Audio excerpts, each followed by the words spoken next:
this video, I'm going to teach you guys how to install OBS Studio's 2019. Let's get right into it. Alright, so to start off, you're going to want to go ahead and head to the first link in the description down below. And once you're there, you're going to be greeted with a page similar to this. And you're going to want to go ahead and choose the operating system that you're using. In my case, I'm using Windows, so I'm going to go ahead and click Windows. If you're using Mac or Linux, you can click those appropriate buttons.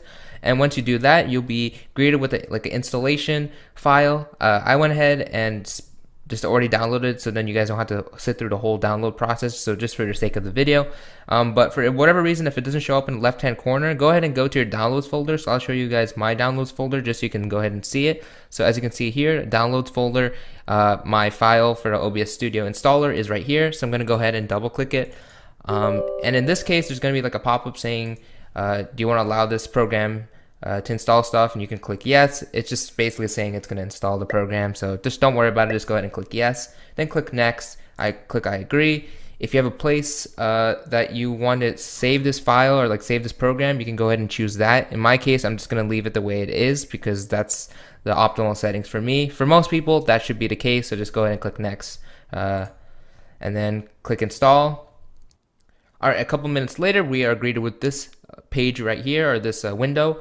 You can go ahead and click finish. Make sure that the launch OBS Studio 22.0.2 or whatever version it's most current is checked, and go ahead and click finish, and then give it a second as it starts to load up. And as you can see here, we have OBS Studio loaded up. If you guys are interested in more of these type of videos where I talk to you guys how to, or teach you guys how to stream on YouTube, on Twitch, the best settings for this, the best settings for streaming, best recording settings, etc. I do more videos. I will be doing a lot more, so I recommend you guys subscribe if you guys are interested. I also have a giveaway going on, which is in the description down below. It's the second link or third link, and it should be about Fortnite V-Bucks. I'm actually doing a small giveaway just to give away, and so feel free to enter that if you're interested. And yeah, thanks so much for watching, and I'll talk to you guys in the next video. Goodbye.